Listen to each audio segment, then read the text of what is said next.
This is Edward October, host of OctoberPod on YouTube. Hear that jingle jingle?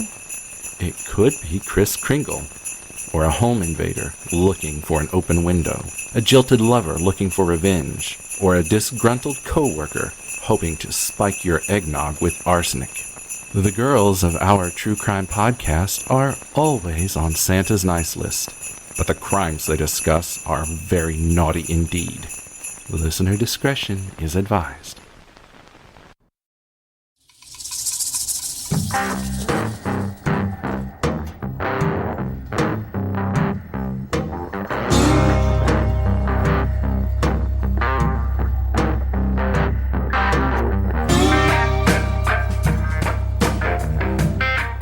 Hi, Jen. Hey, how are you?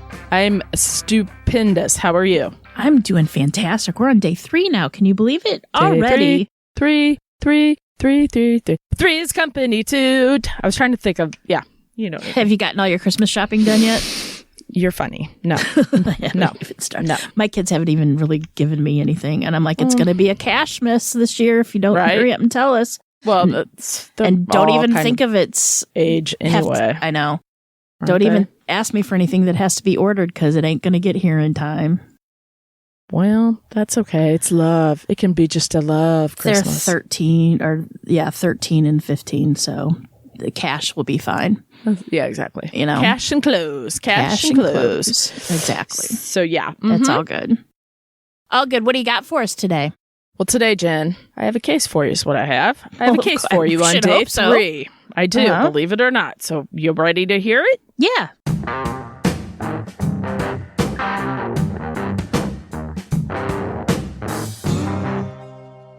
We are headed across the pond to Glasgow. Glasgow, Scotland. Yeah, no, I can't do whatever. Yeah, don't do accents. I'm not going to. But you know I love it. I do. I know, really do. I know. If you were better at it, I would say it would be okay. I'm terrible. They all sound the same, but it's so fun. It's so fun. Okay. It is late in the 1960s, and there are lots of changes happening in and around the world. As we know, you and I were born then, so that right there is a huge change, and you're welcome. You're welcome, everybody. Change for the better. Thank you very much. That's right. Glasgow had been ravaged over the years, but the town was investing in herself. Fashion and music were bigger and better than ever before, with the young generation leading the charge. The young adults were heading out and partying in clubs all over Glasgow, wearing their finest attire. All that came to an abrupt end in 1968, when a killer came to prey on those young women. On February 22nd, 1968, a young nurse by the name of Patricia Docker went out for an evening of dancing and drinking. Now, Patricia lived at home with her parents and her 4-year-old son.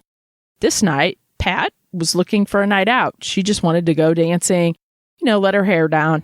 Girls just want to have fun. They just want to have fun. So she had told her parents that she was going to a dance hall named the Majestic Ballroom. Now, as she headed out, said goodbye, on the way to the Majestic Ballroom, and this is a terrible change, looking back, I'm sure, but she changed her mind and decided to go to the Barrowland Ballroom. Barrowland Ballroom, on this particular night, was holding an over 25 night. I just thought that was funny, because, okay. Meaning all the patrons had to be over 25 years old. It also meant, and this is why I didn't quite first get it, and then I was like, okay, I got you. Because it is the late 60s, and you know what was happening about that time, Jen? Late 60s stuff? Yeah, late 60s stuff. It means that men and women would often go to the Barrowland Ballroom, and let's say they would use fake names for a night of adult fun, if you know what I'm saying. Patricia, or Pat, was married at the time to a Royal Air Force corporal, but they were living apart. A key swap type deal, right? Is that what you're talking about? Yeah, they're all 25. They're all looking for love. Looking for love. No commitments. No strings attached. Exactly. Right. Sometime during the night, Patricia would meet the man that would eventually end up taking her life. He was said to have reddish-brown hair and be somewhere in his 20s, probably late 20s. With drinks in hands, the two small talk the night away. They are seen leaving together. The following morning, a man on his way to work stumbled upon a naked woman behind Carmichael Place. It was just after 7 a.m. The woman would turn out to be Patricia, and this was only 2 streets away from her parents' home, from her house. She was found 2 streets away. She had been beaten, strangled, and raped. And here's an interesting thing, and at first I didn't understand this tidbit, but it becomes important later. She had been menstruating at the time of her attack. Now, this was not thought to be important, but later we understand it is. Her clothes and purse were nowhere in sight. Police continued to work on the case, but just 18 months later, the killer would strike again. 18 months passed without a break in Patricia's case. It was August 15th, 1969, when 32-year-old mother of 3, Jemina McDonald, went out for a night of fun at Barrowland Ballroom. Now, she was last seen during the night hanging out with a tall man who was said to be in his late 20s, early 30s. She was seen leaving the dance hall with this same man and would never be seen again. Jemina's sister Margaret, who was watching Jemina's children that night, became concerned because her sister didn't come home as she was supposed to. Now, for whatever reason, and I think this is a little odd, 2 days go by, but Margaret goes out looking for her sister. Margaret would learn that her sister was last seen with that red-haired man. She had an immediate bad thought. As she was out looking around, she came upon a group of children that were playing, and the children told her to go check out this derelict building because they claimed, now they're kids, mind you, but there was a dead body in there. And so Margaret did go, and it was there that she found her sister, raped, beaten, and strangled. But this time, Jemina had all her clothes on. Also important to note, she had been menstruating as well. Huh. Police go door to door to see if anybody had seen anything or heard anything that would be of interest or seem peculiar to them at that time. The police found a neighbor who claimed she had heard someone screaming, but she couldn't be sure what time it was. While that tip was interesting, they were never able to see or make that connection that it might have been Jemina. So they hit the streets, but once again, come to a standstill. Nothing's happening. The killer would strike once more on Halloween night, 1969. Just like the other 2 victims, 29-year-old Helen Paddock went out to have a night of fun at the Barrowland Ballroom. Her husband warned her to be careful because a madman was on the loose. Helen, however, was not scared because guess what? Her sister Jean was going to go with her. So that eased everybody's mind. Okay. Now, there Jean, is safety in numbers, but well, not when you separate. But not when you separate. Yeah. Jean would later say that the 2 of them chatted up lots of fellows that night. 2 of them were named John. One had a surname of, she would say, Simpleton or Templeton, something like that. She couldn't remember exactly. One of these men claimed to be from Castle Milk, while the other never said where he lived. The group enjoyed a night out of fun, and it was a good time for all of them. When the party was wrapping up and it was time to go home, John from Castle Milk hopped in the bus, waved, said goodnight, and went home, while Helen, Jean, and the other John hailed a taxi ride home. Helen was married, but she never divulged this to John, per Jean. So Jean says that. Adult fun again. You know what I'm saying? I wonder how her husband felt about that. Not well. I watched an interview with them. Jean was dropped off at her stop, which was her home, while Helen and John remained in the cab, and they would continue on to their homes. Sadly, Helen would never make it. Helen's body was found the next day, and while her death was similar to the other victims, the killer changed it up a bit this time. Helen's purse was missing, but all the contents were dumped near her body, almost on top of her, kind of like, sort of like a gesture of, here you go, dump. Right. Helen had fought for her life. Helen, just like the previous 2, had also been menstruating. This time, the killer placed her sanitary napkin under her armpit and left behind some semen on her clothes. If only they had DNA in 1969. No doubt. So here we get a little bit of information that police could use. They're pretty excited about this. Jean, again, which is Helen's sister, said that the man was named John, but he was kind of odd in the sense that throughout the evening, he would quote Bible passages throughout the night. So, of course, you know the media, you know the press. His moniker was born, Bible John. Bible John would talk about what a sin adultery was and how much he disliked it. And he disliked cheaters and people that would cheat. Oh. Jean was able to tell them that the man was over 6 feet with sandy blonde hair, and an overlapping front tooth. There was a bite on Patricia's body, and it seemed confirmed that the killer did have overlapping teeth, the person that killed her and bit her, as well as Jean saying that Bible John had an overlapping tooth.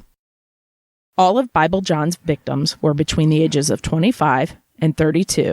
They were all brunette and had met their killer at the Barrowland Ballroom. Due to the brutality of the crime and with nearly no leads, the Crown Office authorized a composite drawing of the suspect to be released. By the way, this was the first time ever that had been allowed, and I find that a little strange since it's 1969. That's pretty recent. That's very recent. I mean, considering 50 some odd years, but yeah. Over 100 detectives were assigned to the case. Police would travel door to door seeking witnesses and trying to get some more information. Thousands of people would be questioned, and still nothing, Jen. Nothing. Officers were sent to various dance halls in Glasgow undercover to mix in with the patrons. See if they knew anything, see if anybody was, 6 foot tall, overlapping tooth by the name of John. Nothing.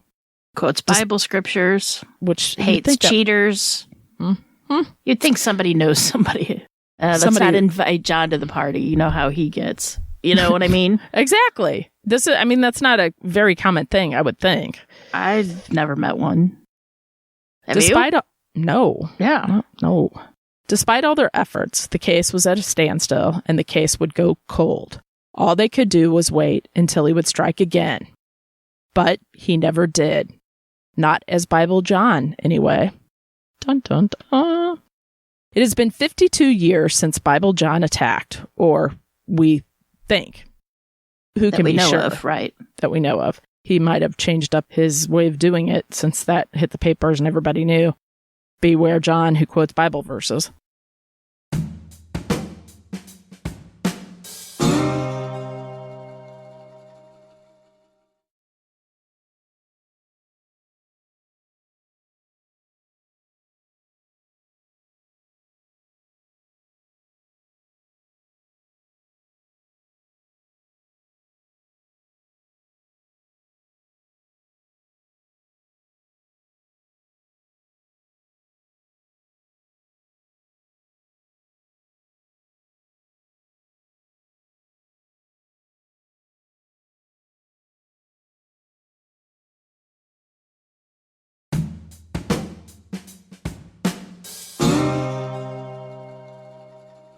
There's been plenty of theories as to who it was and why this gentleman made murder his work.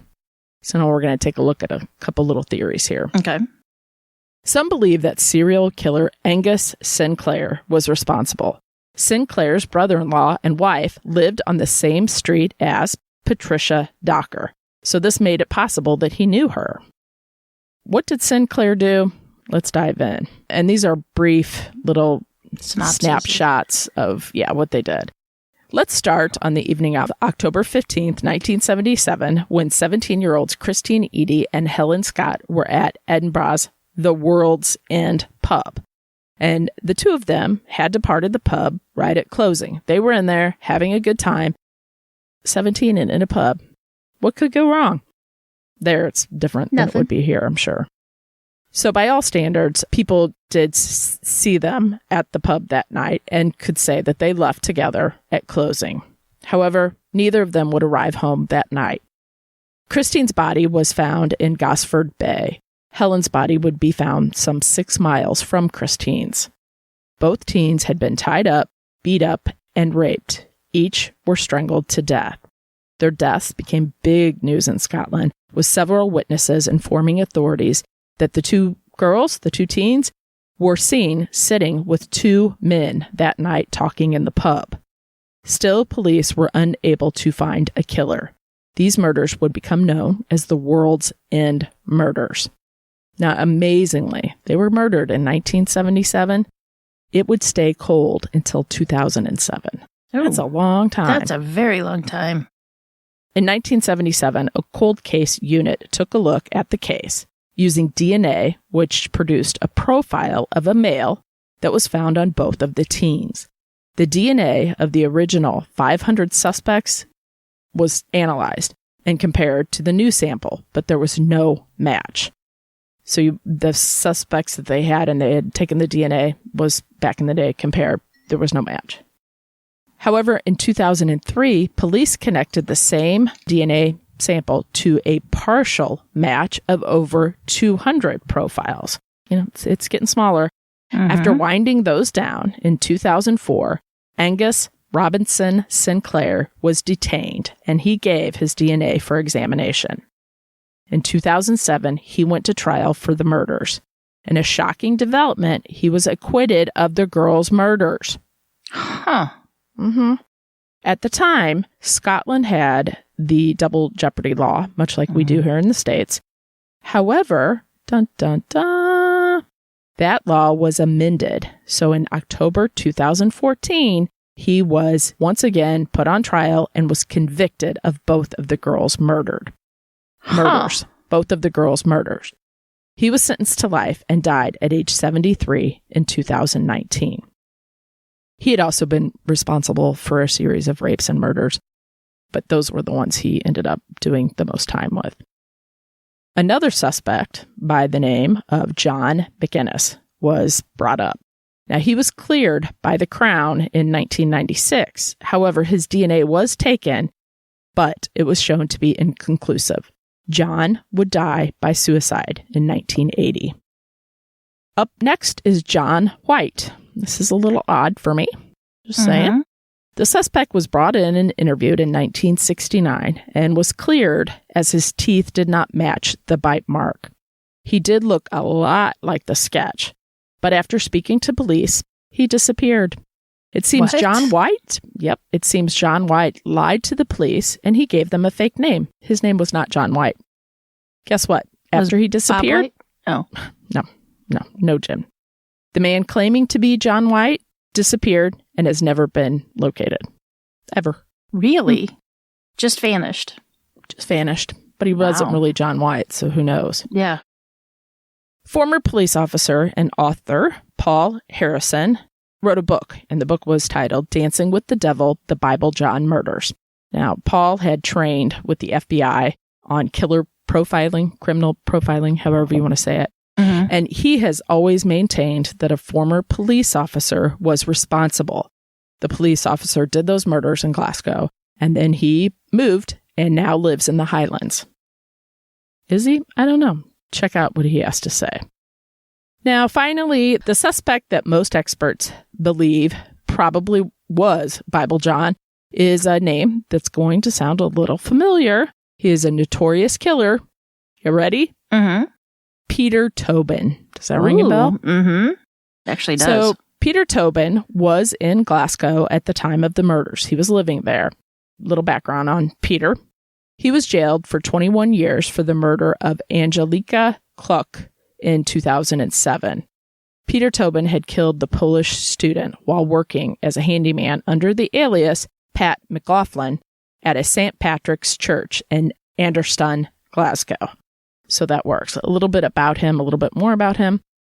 Another thing that is similar is that, remember, Jean had said that Bible John had an overlapping front tooth and Helen had been bitten.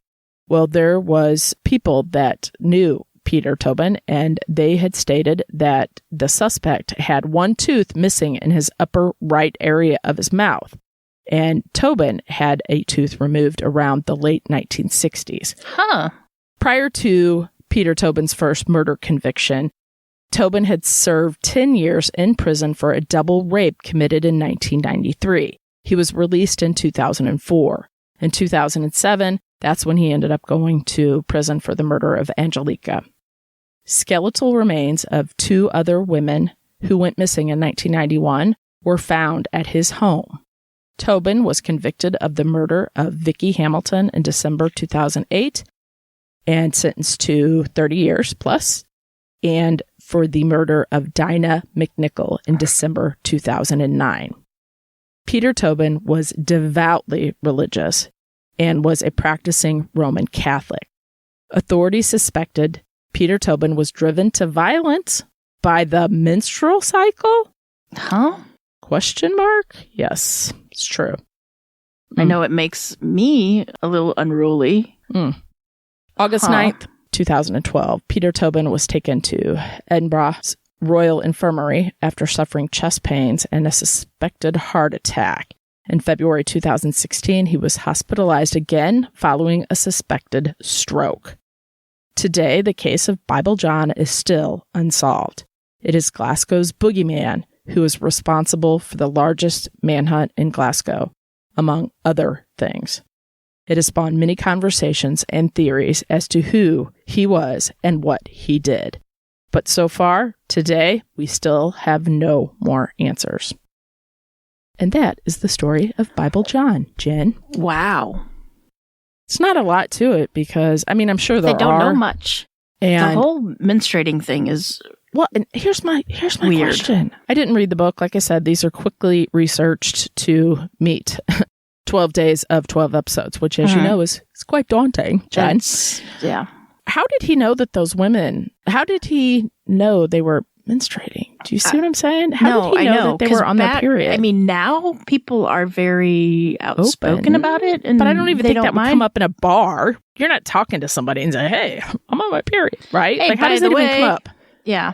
So I don't know. I have questions. I need to figure that out. I have a lot of, they need to figure out who he is so we can ask and find out. Because that is, I don't understand how he would know that. How that would work. Unless there were other murders in there, but I doubt it, because I would think that these were so similar and they were all picked up from the same place that if there were other murders, you would think that they would be able to connect those to these. Or they went to go have sex and that's when he found out and he got upset about it. Think so. And the women that weren't menstruating, it would be fine. I don't know. Oh, that's a good point. There's a good point, You know what I Jen. mean? That's a and good point. He would go fly off the handle. Maybe since he was religious, he thought women that were menstruating were unclean. It's a good point. Possibly. I would say that you got it. Maybe. I would say you're correct. Should I call Scottish Yard? Or I think that Scotland they would love Yard? to hear from Jen from our True Crime Podcast here in St. Louis, Missouri. I think they would love. Hey, I solved it for you. I solved it. You're welcome. Why I know don't it's you been look for men? Yeah. 50 plus years, but I got you. Here you go. Right? They'd be I've been doing some thinking on Bible John, y'all. Yeah, they'd go over great. I'm sure they'd welcome all the help they can get from me. Yeah, I don't know. That's the only thing I could think of. No, that makes sense, though. But see, I wasn't thinking that. I was thinking, how did he pick up, like, he because if it was at the but see, barrel that would make place, sense. they would go there to pick up people to have sex, correct? On the over 25 nights. Right. And so that's when only adults could be there. Yeah. And I laughed because 25 is an adult, really? Because, I mean, it is, but it's not. Yeah. That would make the only sense to me. But then again, I'm not known to have sense. Because I was thinking, how did he pick them out? Like, did he just zone in? Was there something that he could smell or see? Or I don't know. I would think that it would be that he would go to have sex with them. And that makes more sense to me. He would be angry. Would stop. Yeah. And he would get angry and kill them. Because that's the most rational way to handle that situation. Totally. Of course. And that makes sense, too, if you think about it, because Patricia Docker was found 2 streets away from her house, meaning maybe he was walking her home, and then they got a little or they frisky. Parking? Yes. Yeah. Close by. So Jen, I think you solved it. Now, if you could just figure out which guy it was, that'd be great. Who it was? Mm-hmm. Yes. Okay. Kudos to you. I'll get on that. I'll do that in my spare time. Would you? That'd be great. So that is day 3, Jen. Awesome. 3 Good job. Interesting. I'm going to go home and solve it now. I think I am you should. solved, but, go get on my computer. You solved the question I had, but we still need to know who the guy is. And Peter Tobin, by the way, has steadfastly denied that he did not have anything to do with this. Yeah, hasn't he admitted to 50, and boasted, I should say, or is in jail, that whole jail boasting thing.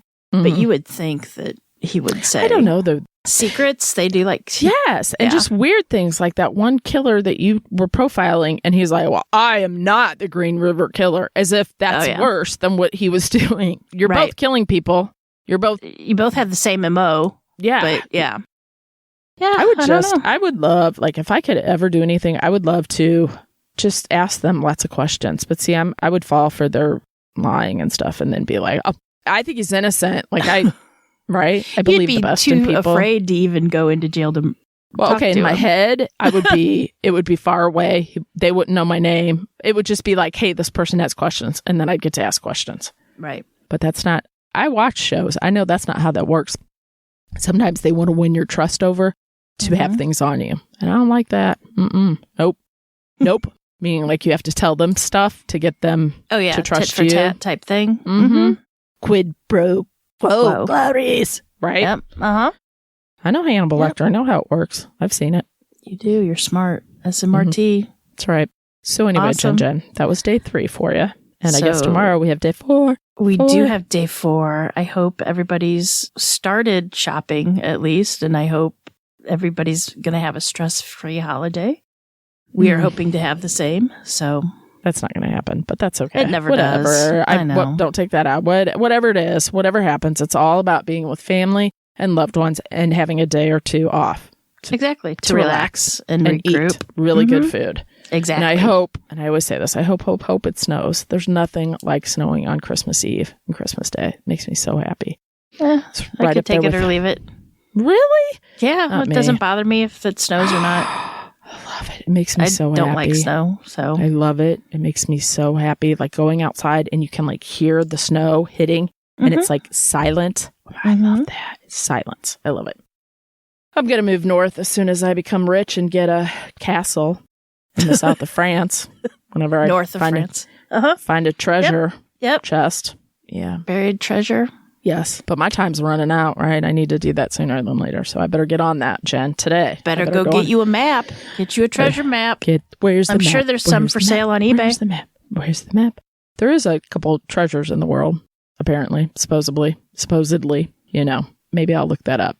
I'll do that over Christmas break. That's what you do in your free time? What else can I do? That'd be great. Sounds like a plan. Actually, I'll break that news to family at Christmas. I am going traveling to find a treasure. I'm quitting my job, and I am going to become a treasure hunter. And I'm sure that'd be fine. Have another I'm sure your family wouldn't freak out or anything. I'd be like, oh, sure you are. Sit down. All right, Jen, that's it. Till tomorrow, remember, lock your doors. And keep passing by those open windows. Bye-bye. Love ya. Happy holidays. To you. That's it.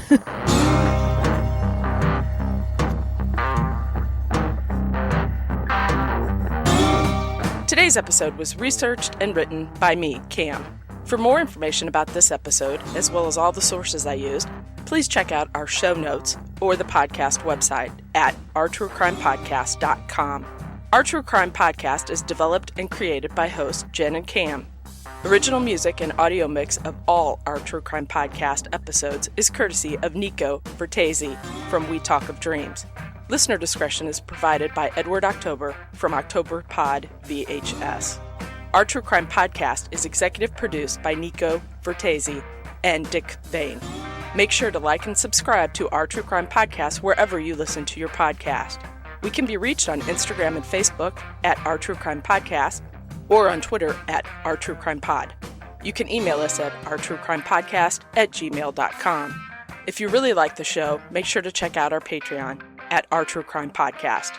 Our True Crime Podcast is an OTC production. Hold on one second, listen. Can you hear that? Oh my God, he's so cute. I love him Jumped so in my much. lap. Sorry, Nico. It's okay. That's Chad. Hi, Chad. I love you, Chad. Boy, he's so lucky you guys got him. Seriously. I would send hate letters to that place you got him from, by the way. Oh, but that's I just think me. they starved him, or he was starved. That kid, I've never had a cat that would eat That so much? much food. Like, he steals food off your plate if he gets close enough to you.